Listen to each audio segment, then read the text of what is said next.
नमस्कार दोस्तों, एक बार फिर से मैं अपने YouTube चैनल पर आपका हार्दिक स्वागत एवं अभिनंदन करता हूं। देखिए, आज मैं आरआरबी, एनटीपीसी और ग्रुप डी के लिए यहां से एनसीईआरटी बेस्ड टॉप 20 फिजिक्स और केमिस्ट्री के क्वेश्चन मैं कराने वाला हूं। तो एकदम गोली की स्पीड से कराऊंगा ताकि इसमें 10 मिनट के अंदर सारी चीजें हो जाएं। और हर दिन आपको 10 मिनट की साइंस की वीडियो मिलेगी, जिसके माध्यम से आप यहाँ पे कवर कर पाएंगे, सारे एग्जाम को कवर कर पाएंगे। जितने भी एग्जाम में अब तक एनसीईआरटी बेस्ड क्वेश्चन पूछे गए हैं फिजिक्स, केमिस्ट्री, बायोलॉजी से संबंधित, उन क्वेश्चन को हम यहाँ से कराएंगे। और हर दिन 10-10 मिनट में आपको 20 क्वेश्चन कराएंगे। तो 5 जून से आपका एग्जाम एनटीपीसी का हो रहा है। तो एनटीपीसी आते आते हम लोग कम से कम 1000-1500 क्वेश्चन कर लेंगे। तो इस तरीके से हम लोग यहाँ पर धीरे धीरे कर लेंगे। चलिए, तो यहाँ से बिना समय खराब किए हुए हम लोग देखेंगे भाई। तो देखिए, सिंपल सी बात है, साधारण सी। अगर कह रहे कार्य का मात्रक क्या होता है, तो यहाँ पे कार्य का मात्रक क्या हो जाएगा? जूल किसका मात्रक होता है भैया? कार्य का मात्रक होता है। न्यूटन की बात करें तो न्यूटन किसका मात्रक होता है? बल का। वाट किसका मात्रक होता है? शक्ति का मात्रक होता है। अब यहाँ पे प्रश्न के अंतर्गत ही अगर बात करते हैं, डाइन किसका मात्रक होता है? तो सीजीएस पद्धति में बल का मात्रक होता है। कौन सी पद्धति में? सीजीएस पद्धति में।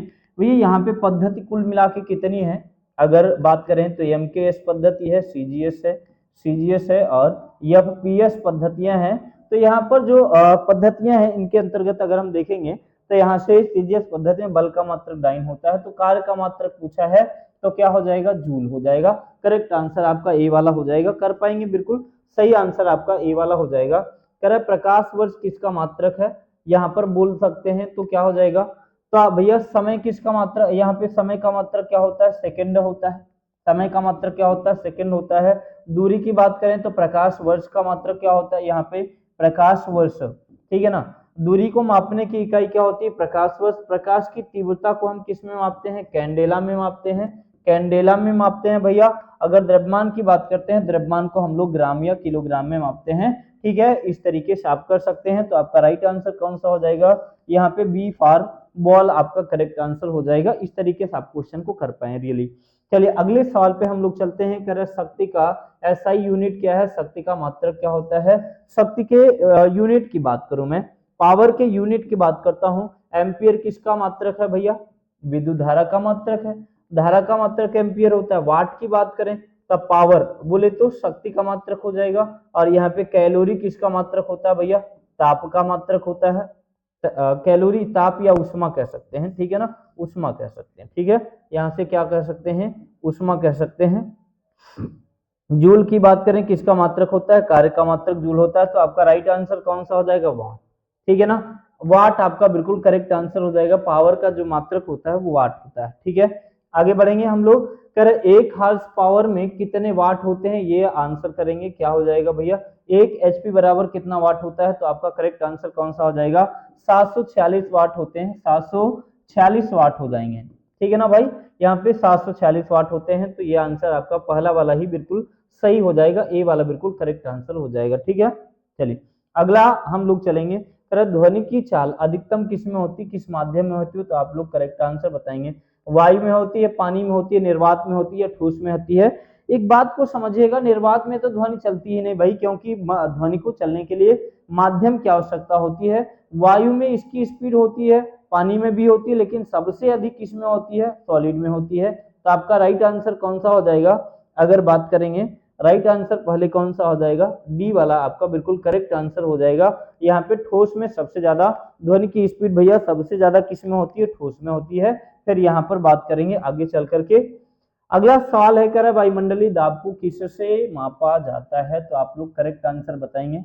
देखो, अमीटर से क्या मापते हैं भैया? धारा मापते हैं। अमीटर से क्या मापते हैं? धारा। बैरोमीटर से क्या मापते हैं? दाब। बैरोमीटर से क्या मापते हैं? दाब। थर्मामीटर से क्या मापते हैं भैया? ताप मापते हैं। लैक्टोमीटर से क्या मापते हैं? दूध की शुद्धता। क्या मापेंगे?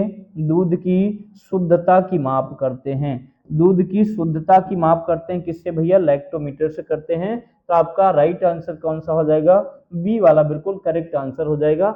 वायुमंडलीय दाब को मापने की इकाई क्या होती है? यहाँ पर वायुमंडलीय दाब को मापने की इकाई क्या होती है भैया? बैरोमीटर आपका करेक्ट आंसर हो जाएगा। बैरोमीटर बताएंगे बिल्कुल, ठीक है ना भाई। आगे बढ़ेंगे। हवा में नाइट्रोजन का प्रतिशत कितना होता है? इस सवाल को समझेंगे। नाइट्रोजन के परसेंटेज की बात करते हैं।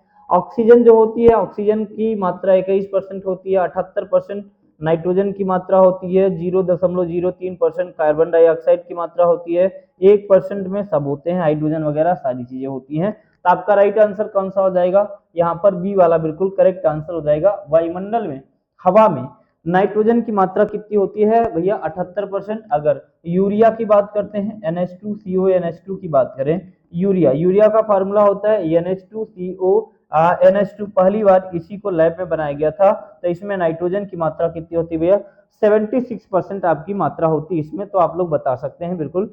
आगे बढ़ेंगे, हम लोग कह रहे हैं कौन सी गैस ग्रीन हाउस प्रभाव के लिए मुख्य रूप से जिम्मेवार है। ठीक है, हम थोड़ा से फास्ट करा रहे हैं भाई, यहाँ पे स्पीड क्यों करा रहा हूं, क्योंकि यहाँ पे बात करेंगे जितना कम समय में जितना ज्यादा क्वेश्चन आप प्रैक्टिस कर पाएंगे आपके लिए उतना ही ज्यादा बेटर रहेगा। ठीक है, चलिए।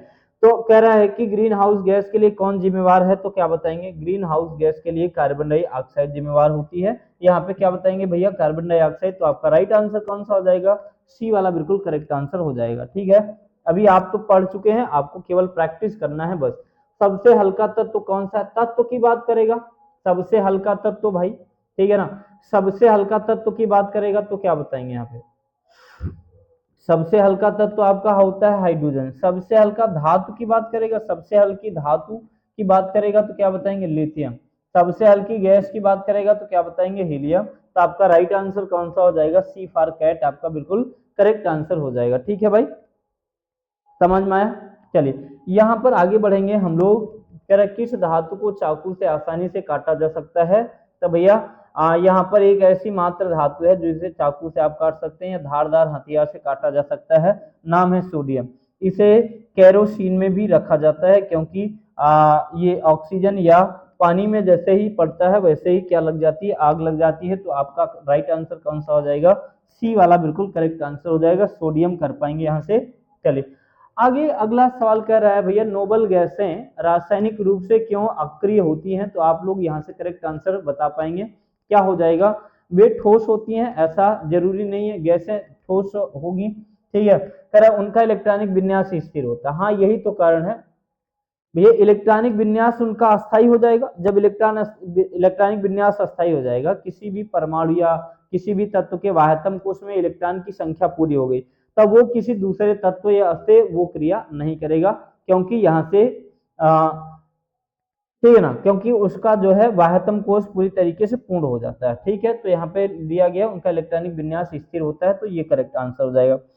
अब यहाँ पे कह रहा है वे अत्यधिक प्रतिक्रियाशील होती हैं, गलत है। वे रेडियोधर्मी होती, ये भी गलत है। तो आपका राइट आंसर कौन सा हो जाएगा, बी वाला बिल्कुल करेक्ट आंसर हो जाएगा। कर लेंगे। चलिए, तो हमने यहाँ पर 10 मिनट के अंदर ही हमने 20 क्वेश्चन यहाँ पे आपको करा दिया है। तो इसी तरीके से हमारे चैनल पर आप लोग लगातार हर दिन अब 10 मिनट के अंदर ही कम से कम साइंस के 20 से 25 क्वेश्चन करेंगे। ठीक है, तो अगर वीडियो अच्छी लगती है तो जरूर लाइक करिएगा और चैनल को सब्सक्राइब कीजिएगा। ठीक है।